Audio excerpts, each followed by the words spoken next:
Hi everyone, today I'll be unboxing this Cotman watercolor set. It's called the Field Travel Set by Winsor & Newton, and this one is a little bigger than the last one that I had unpacked.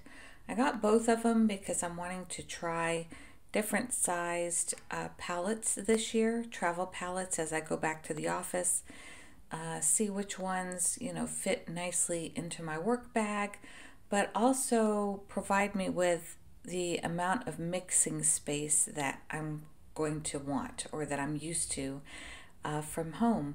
So I thought this one was really interesting because the palette itself is about the same size as the Field Pocket set. I'll put a link to that one here, but the mixing space is like, I don't know, at least double, maybe more. So today I will unpack this and then I'll show you how I've modified it as well.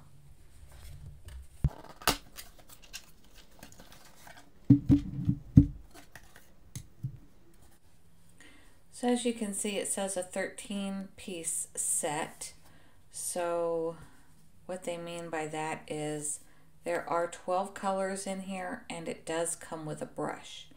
But the additional thing that this set comes with as well is this is a water bottle, and then these are little water cups that can clip onto 4 different locations on this palette.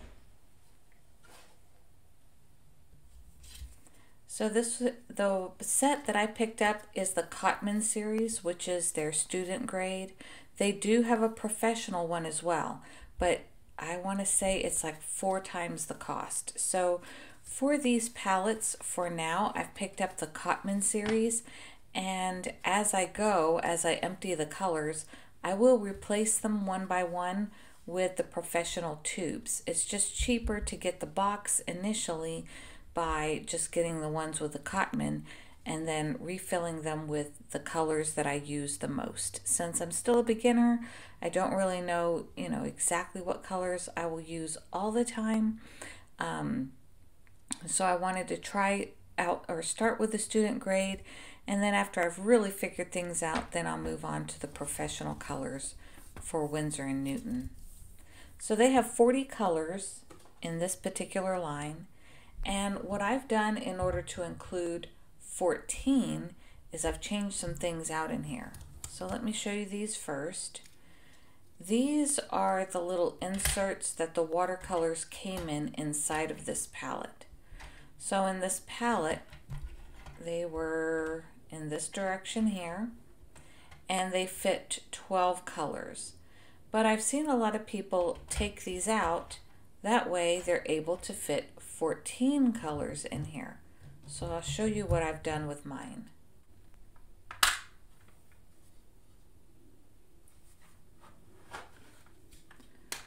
So you'll see when you open it, I haven't unpackaged all of these yet, but these are the original ones in here. I did leave out, I left out the Chinese white because I don't use this color. I use a Holbein gouache. I also have a Turner acrylic gouache in white, and I also have in my sketching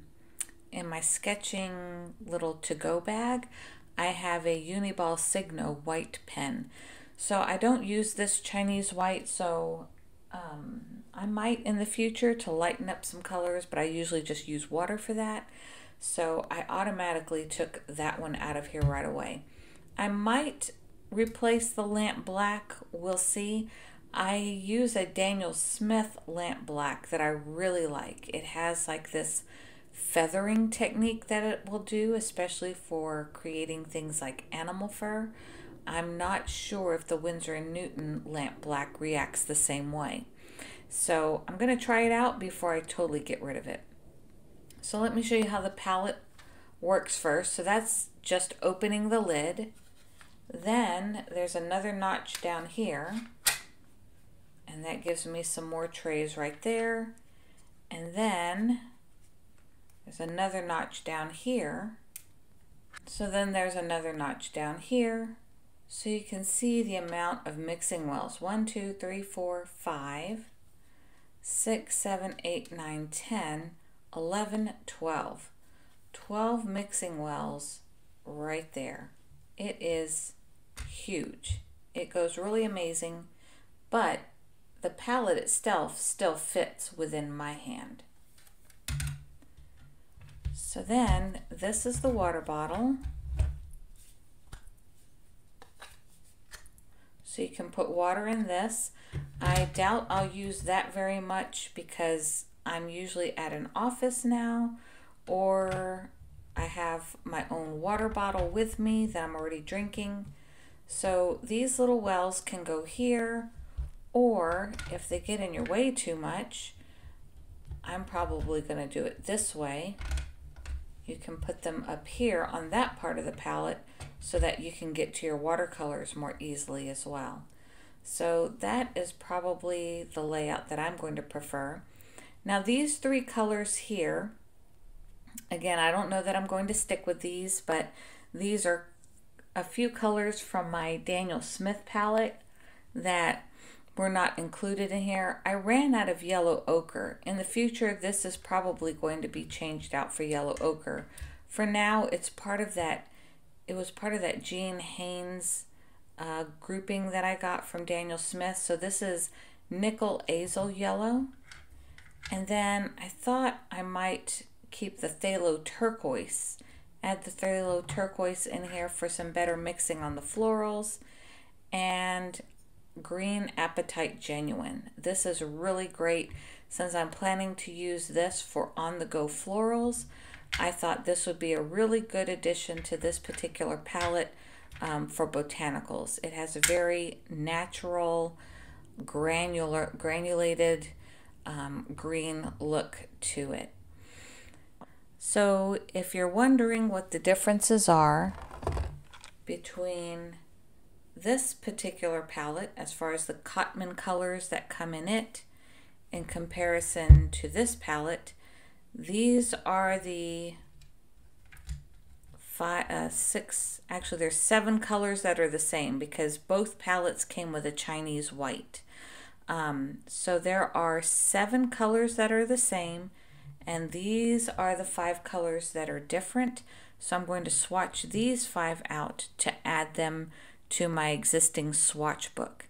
If you have questions on how my swatch book is made, I will link the cards here to give you a quick overview in my previous video on how I'm making my swatch cards and what materials I'm using for that.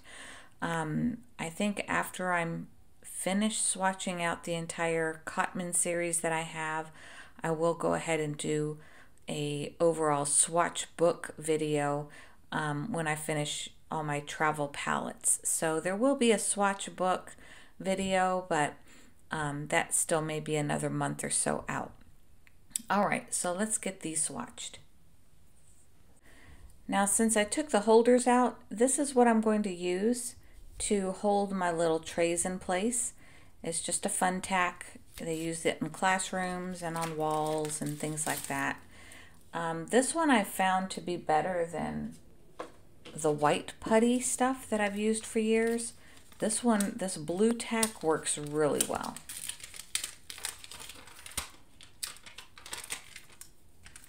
So these are nice because they come in these little rectangles. So I just pull it and I knead it a little bit just to make it a little more tacky, and I'll just stick it to the base of each one of these.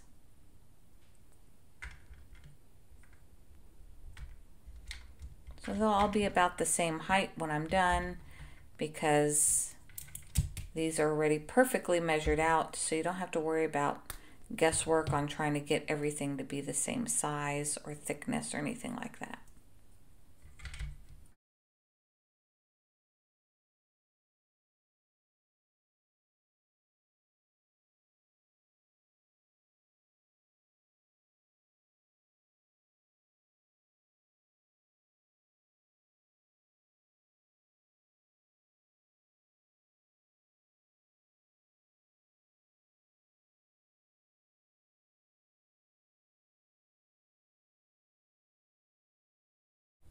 So this is a little like mini mister that I've had for a number of years from my scrapbooking days. I think this company is still around, called Close to My Heart.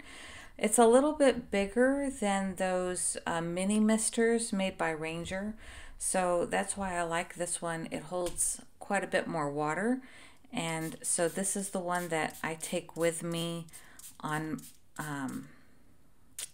the go inside of my little pouch. So it's not much bigger than, say, like a Posca marker, I would guess, is the size that I would say that is. So I just spray the pans, let them sit a little bit. I'm going to be using my Princeton Neptune size 10. This is the one that I did the other swatches with as well. And I only have 5 that I need to do for this one since we have the others already made. But I will put clips of all those color swatches here. Even though I made them in the previous video, I'll go ahead and include them here just so that those of you that haven't seen that previous video, you'll be able to see what those colors look like as well during the swatching process. So let's get to it. Okay, so we'll go ahead and get started with the lamp black. Sorry, today's video of swatchings is not going to be as clear as yesterday's because it is, I don't know what you want to call it. It wasn't snowing. They were saying it was going to snow, but it ended up just being more like a cloudy day for us. So just kind of a blah day. No sun at all, just super cloudy. So I usually wet my square first. The black line in this square is a Sharpie marker just to show the opacity of these colors. And so I just kind of wet that square, try to stay within my pencil lines so that I can do several of these next to each other without them bleeding onto each other. Just go straight in over that line so that we can really see how opaque this paint is, which I'm going to gather it's probably pretty opaque.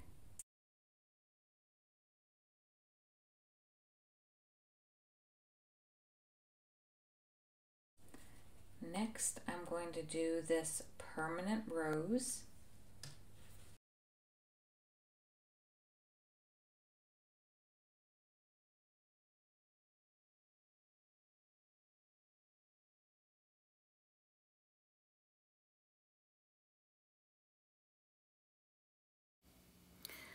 This next one is called Viridian Hue in PG7.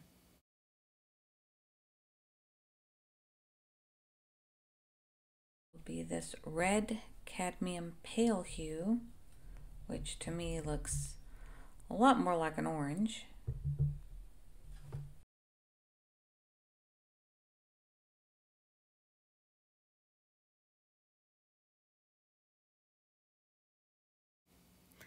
This cadmium yellow hue has 2 pigments, PY97 and PY65. So you'll see the top of my swatch cards here.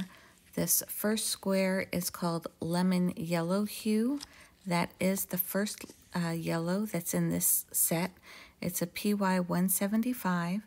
You can see I've laminated, or I've put a transparency sheet from a laser printer over the swatch that I painted. And here I'm going to glue the detail label, manufacturer label, on the back of that swatch card.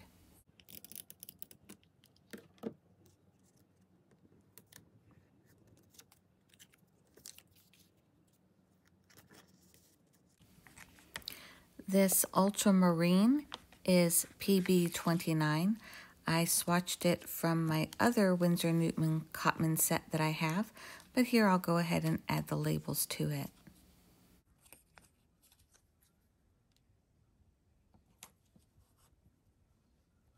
Next we have Cerulean Blue Hue. This is PB15. I've also swatched this one out before, but I'll go ahead and add the label now.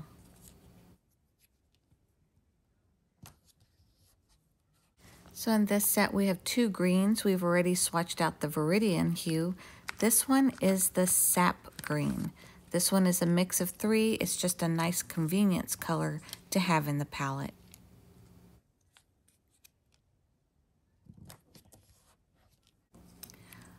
This next one is Burnt Sienna. It is PR101. It's another really nice staple that I like to have in every palette that I'm working with.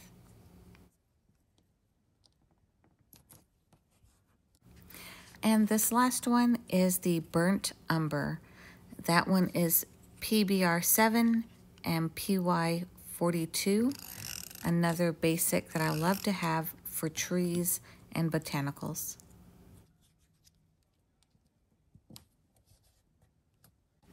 Even though I won't be keeping it in this palette, I did swatch out the Chinese white. You can still see that black line through it pretty well, so that's why I'm choosing a white gouache instead of keeping the Chinese white in this palette.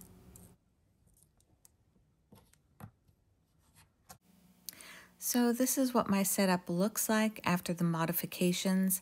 Again, I've used that Loctite tacky, blue tacky, to put the paint trays in place. That way I'm able to fold 14 colors instead of just 12. One of those I may substitute out for this left color called Yellow Ochre. And now I have all my swatch cards done for both kits that I own from Winsor & Newton Cotman series. If you want the information to be able to print out your own swatch cards to put in these coin pouches, I'll include the link below where you can download this information for free and print out your own off of my Ko-fi page.